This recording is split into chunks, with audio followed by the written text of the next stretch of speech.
Assalamualaikum warahmatullahi wabarakatuh. Kali ini saya akan melanjutkan membahas mengenai bab aritmetika sosial, yaitu tentang bunga tunggal. Untuk bunga tunggal sendiri biasanya berkaitan dengan tabungan atau pinjaman. Nah, bunga tunggal itu apa? Bunga tunggal itu adalah bunga yang diberikan dan dihitung tiap bulannya atau tiap tahunnya itu sama, dihitung dari besar tabungan awal atau pinjaman awal kita. Nah, untuk materi kelas 7 yang dipelajarinya hanya bunga tunggal. Tapi jenis bunga itu masih banyak ya, ada bunga meningkat dan seterusnya yang akan dipelajari di jenjang yang lebih tinggi atau jenjang selanjutnya. Oke, untuk bunga tunggal ini berkaitan misalkan ketika kita menabung. Nah, ketika kita menabung ada tabungan awal. Nah, kemudian kita mendapat bunga dari bank untuk tabungan awal kita, sehingga dalam beberapa bulan atau beberapa waktu kemudian ketika tabungan awal ditambah bunganya akan menjadi tabungan akhir atau saldo kita. Nah, sama halnya ketika kita meminjam. Awalnya meminjam dikenakan bunga sehingga uang yang harus kita kembalikan akan lebih besar karena sudah ditambah bunga. Jadi bunga itu menguntungkan dan merugikan juga. Bagaimana itu tergantung bagaimana posisi kita. Kalau posisi kita menabung, misalkan kita memiliki tabungan deposito di bank, bunga bank tersebut akan menguntungkan bagi kita karena akan menambah tabungan yang kita tabung di awal.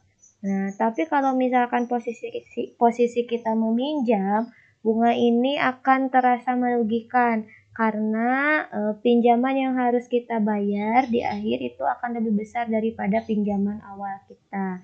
Oke, untuk bunga sendiri dipengaruhi oleh 3 hal ya. Jadi ketika tabungan awal ditambah bunga akan menjadi tabungan akhir atau saldo. Nah, bagaimana cara menghitung bunga sendiri? Nah, penerapan bunga itu sendiri dipengaruhi oleh 3 hal. Yang pertama, besarnya dana awal yang kita tabung atau kita pinjam dikalikan dengan persentase bunga itu sendiri yang diberikan oleh bank atau pihak yang meminjamkan. Biasanya persentase bunga ada keterangan per tahun, ada keterangan per bulan, bahkan untuk ada juga yang keterangannya per hari ya. Oke, kemudian dikali dengan lamanya menabung. Jadi untuk menghitung bunga itu sendiri, kita harus tahu dulu faktor yang mempengaruhi besar tabungan awalnya, persentase bunga yang diberikan, serta lama menabung atau lama meminjam. Semakin lama menabung, maka bunga yang kita dapatkan akan semakin banyak. Begitupun semakin lama kita meminjam uang, maka bunga yang harus kita bayar juga semakin besar. Nah, oke, langsung saja ke soalnya supaya lebih jelas ya. Nah, ini adalah konsep awal yang harus kita pahami. Jadi, kita harus tahu tabungan awal, kita harus tahu dulu bunganya, baru kita bisa menentukan tabungan akhirnya. Dan untuk mencari bunga, ada 3 hal yang harus kita perhatikan. Ada dana awalnya atau tabungan awalnya, ada persentase bunganya, dan ada lama menabung. Lama menabung ini kita bisa hitung dalam bentuk bulan atau bentuk tahun ya. Kalau misalkan persen bunganya adalah per tahun, sedangkan lama menabungnya per bulan, maka kita bisa per 12. Itu akan ditunjukkan di soal yang akan dibahas selanjutnya. Oke, kita baca dulu soalnya. Sinta menabung di bank sebesar 500.000 dengan persentase bunga tunggal 4% per tahun. Berapakah tabungan Sinta setelah 15 bulan menabung? Oke, nah kita gunakan konsep awal. dana awalnya Sinta sudah ketahuan, jadi konsep ini ditulis seperti halnya kita menulis diketahui ya, agar terlihat seperti peta konsep dan kita tahu apa yang harus kita lakukan. Oke, Sinta menabung di bank sebesar 500.000, berarti dana awalnya adalah 500.000 ya. Kita bisa mengubah yang ini 500.000 dan awal di sini juga dengan 500.000. Kemudian persentase bunga tunggalnya 4% per tahun. 4% itu kita rubah dalam bentuk pecahan jadi 4/100 ya. Nah, kemudian berapakah tabungan Sinta setelah 15 bulan? Lama menabungnya dia 15 bulan karena persentasenya per tahun, maka dia 15/12. 12-nya itu dari mana? 12-nya itu adalah karena 1 tahun ada 12 bulan. Yang ditanya adalah berapakah tabungan Sinta setelah 15 bulan? Berarti yang ditanyakan adalah akhirnya berapa? Awalnya ada 500.000, yang belum diketahui adalah bunga. Jadi kita harus mencari dulu bunga agar kita bisa menjawab pertanyaan saldo akhirnya. Nah, cara menjawab bunga ini gampang, kan sudah kelihatan ya semua faktor yang mempengaruhi bunganya sudah diketahui. Jadi kita tinggal menggunakan operasi perkalian pada pecahan biasa ya. Pembilang kali pembilang, penyebut kali penyebut. Sehingga hasilnya, oke, ini hasilnya 25.000. Coba kita hitung ya. 500.000 dikali 4 dikali 15, kemudian dibagi 100 dikali 12. Agar perhitungannya lebih tidak terlalu besar, maka kita gunakan sistem penyederhanaan. Misalkan ini 02 di sini coret dengan yang ini. 4 sama 12 bisa, habis dibagi 4, ini dapat 1, ini dapat 3. 15 dibagi 3, ini dapat 5. Sehingga yang di bawah tinggal 1. Dan ini 5 kali 5, 25, ditambah nolnya masih ada 3 yang belum disederhanakan, sehingga hasilnya 25.000. Otomatis karena tabungan awal sudah ada, bunganya juga sudah dihitung berapa rupiah, maka saldo akhirnya tinggal dijumlahkan. 500.000 ditambah 25.000 jadi 525.000. Oke. Nah, jadi tabungan Sinta setelah 15 bulan adalah 525.000. Tetap di akhir kita harus membuat kesimpulan dari apa yang ditanyakan. Supaya kalau nanti kita belajar, mempelajari lagi catatan kita, itu tidak akan kesulitan. Apa sih sebetulnya yang ditanyakan dan yang harus disimpulkan? Oke, lanjut yang berikutnya. Oh, ini mohon maaf, belum belum dikasih animasi ya. Kita baca dulu soalnya. Ibu menabung di bank sebesar 3 juta dengan persentase bunga tunggal 6% per tahun. Beberapa bulan kemudian tabungan ibu menjadi 3.135.000. Berapa lama ibu menabung? Tulis lagi konsep awalnya. Dana awal atau tabungan awal ditambah bunga sama dengan akhir. Dan bunga itu sendiri dipengaruhi oleh dana awal, persentase bunga, sama lama menabung. Kita tuliskan apa yang diketahui dalam soal ke dalam konsep ini. 3 juta ini sebagai dana awal, kita ganti 3 juta, 3 juta. Kemudian persentase bunganya 6% per tahun, berarti ini 6/100.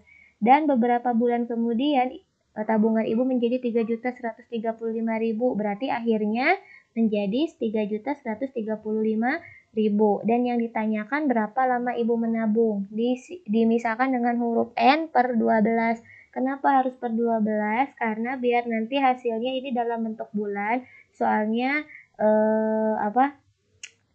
persentasenya dalam bentuk tahun. Ini menghindari bentuk koma-koma ya. Oke. Atau bentuknya bilangan desimal ya. Jadi kita rubah dulu ke bulan saja namanya menabung. Nanti kalau misalkan lebih dari 12 bulan bisa kita konversi ke dalam bentuk tahun. Nah, dari informasi ini kita akan mencari nilai N. Nah, sebelum mencari nilai N, kita juga harus tahu dulu berapa bunganya. Jadi kita biar tahu hasil perkalian ini harus jadi berapa. Bagaimana cara mencari bunganya? Kita bisa membandingkan. Awalnya 3 juta, akhirnya menjadi 3.135.000. Berarti nambah berapa ya dalam beberapa bulan tersebut? Ternyata nambahnya 135.000. Dengan kata lain, perkalian 3 juta kali 6 per 100 kali N per 12 itu harus hasilnya menjadi 135.000. Kita gunakan konsep kali silang ya. Jadi untuk mencari N itu sendiri, N itu sendiri kita tinggal kalikan yang 112 dan 135 kali ke atas ya, kali silang. Jadi 135.000 kali 100 kali 12. Kemudian dibagi oleh yang 3 juta dan kali 6. Kita gunakan penyederhanaan supaya angka-angka yang kita hitung tidak terlalu besar. Oke, mana saja yang bisa kita sederhanakan nih? 02 di sini di atas bisa kita sederhanakan dengan 0 yang di bawah 2 ya. 12 sama 6 juga bisa dibagi 6, ini dapat 2, ini dapat 1. Kemudian yang 135 juga bisa dibagi dengan 3, yaitu 45. Dan 03 di sini bisa dicoret dengan yang ini nih, 3 ya. Nah, jadi hasilnya, nah tuh gitu ya. Tuh 2, 3, 4, 5. Kita sederhanakan dengan yang di bawah. Tuh 2, 3, 4, 5. Oke. Nah, sisanya 135, ini 12 dan 6-nya disederhanakan ya, dapat 2. Jadi hasilnya adalah 9. Jadi Ibu sudah menabung selama 9 bulan. Oke, yang berikutnya. Ayah menabung di bank sebesar 5 juta. Setelah 10 bulan, tabungan ayah menjadi 5.500.000.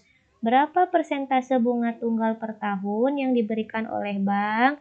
Oke, kita gunakan konsep awal lagi ya, cara menghitung saldo akhir. Nah, ayah menabung di bank sebesar 5 juta. Berarti awalnya 5 juta, ini pun diganti 5 juta ya. Setelah 10 bulan, berarti ininya 10 per 12 ya. Karena ini untuk lama menabung, tabungan ayah menjadi 5.500.000. Berarti akhirnya 5.500.000. Yang ditanya adalah persentase bunganya. Saya tulis misalkan P per 100 karena ini yang akan kita cari. Seperti penjelasan yang tadi mencari lama menabung, kita harus tahu dulu bunganya berapa. Nah, kita bisa bandingkan dari 5 juta menjadi 5.500.000. Nambahnya berapa ya? Nambahnya 500.000 sehingga hasil perkalian 5 juta kali P per 100 kali 10 per 12 itu harus jadi 500.000. Maka dari itu untuk mencari P, 500.000 kali 100 kali 12 dibagi 5 juta kali 10. Oke, kita sederhanakan sama ya. Kita sederhanakan nolnya dulu. Tuh 2, 3, 4, 5, 6. Kita juga dicoret dengan yang di atas 6. Tuh 2, 3, 4, 5, 6. Nah, sisanya ini 50, 12, 5, 10. Setelah dihitung, 50, ini kan 50 ya bawah ya. 50 disederhanakan dengan 50, sisanya 12. Jadi persentase bunga tunggal yang diberikan oleh bank adalah P-nya 12 per 100. Jadi 12% per tahun. Dari mana kita tahu ini per tahun? Karena ininya dipakainya per 12. Ya, jadi ininya per tahun. Oke. Nah, yang berikutnya, setelah 18 bulan, tabungan Mirna menjadi 4.480.000. Besar persentase bunga tunggal per tahun yang diberikan oleh bank adalah 8%. Besar tabungan awal Mirna adalah, nah, kalau ini yang ditanyakan tabungan awalnya ya, kita nggak tahu tabungan awalnya itu berapa. Yang pasti dari informasi tabungan awal itu pasti selalu 100%. Nah, jadi tabungan awal itu selalu 100% awalnya. Setelah ditambah bunga maka akan menjadi berapa persen tabungan akhirnya gitu ya. Jadi tabungan awal itu kita tahu bahwa itu 100%.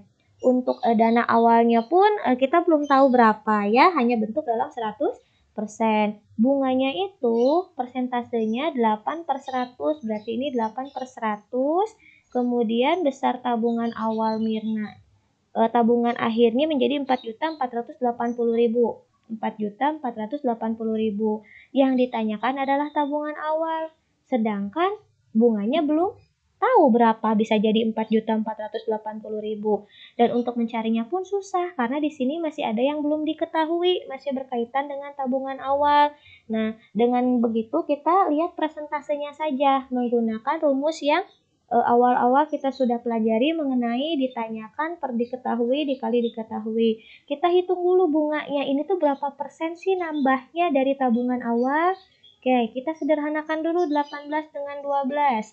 Dibagi 6, atas dapat 3, bawah dapat 2, dibagi 6. Kemudian, apalagi yang bisa kita sederhanakan?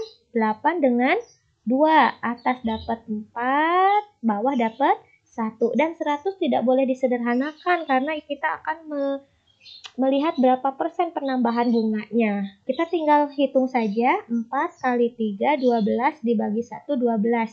Jadi, nambah 12/100, artinya nambah 12% dari dana tabungan awal. Nah, sehingga bunganya menjadi 12%. Kalau rupiahnya belum ketahuan, sehingga dana akhir itu harus 112% karena 100 ditambah 12.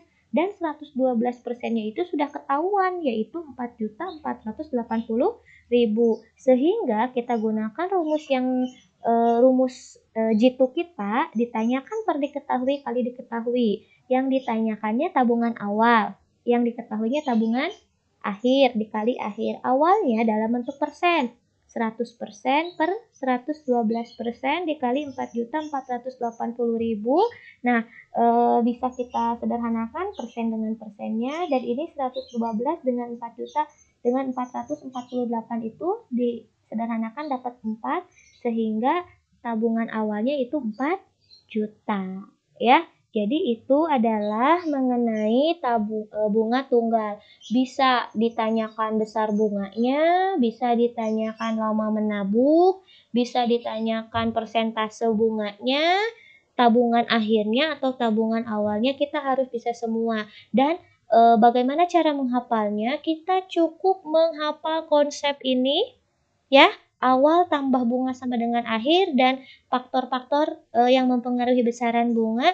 Setelah itu kita tinggal mensubstitusikan, memasukkan apa yang diketahui dalam soal ke dalam konsep kita. Selanjutnya ini tinggal menggunakan keterampilan menghitung kita untuk menentukan hasil akhir. Oke, itu saja. Mudah-mudahan konsep bunga tunggal ini bisa mudah dipahami. Karena jujur dulu saat sekolah juga saya merasa bunga tunggal ini adalah materi sulit. Nah, tapi saya menemukan cara bagaimana supaya perhitungan bunga tunggal ini tidak terlalu rumit, apalagi berkaitan dengan perpindahan ruas ya, atau persamaan linear satu variabel. Jadi saya gunakan konsep ini. Mudah-mudahan dengan konsep ini, cara menghitung seperti ini akan membantu kalian lebih mudah menentukan jawaban dari setiap soal bunga tunggal. Oke, itu saja pembahasan mengenai bunga tunggal. Mohon maaf bila ada salah-salah kata, dan saya akhiri dengan wassalamualaikum warahmatullahi wabarakatuh. Jangan lupa subscribe dan like ya. Buat yang belum subscribe, wajib subscribe. Oke.